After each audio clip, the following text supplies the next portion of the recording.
እስኪ ዛሬ ፖኒቴል እናሲስ ፖኒቴል ስናሲስ ፖኒቴል አያያዝ ምን ይመስላል የሚለውን አብረን እናያለን። እናንተም ደግሞ ከወዳችሁት ላይክ እና ኮፒ ሊንክ ሪፖስት እያደረጋችሁ ቪዲዮ ቫይራል እንዲወጣ አበረታቱ።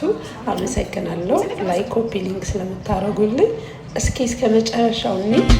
እንደገና አምላክ ነህ እንደገና የሱ ነገር በቃ መይጥልና ተቆጥተ ማንንም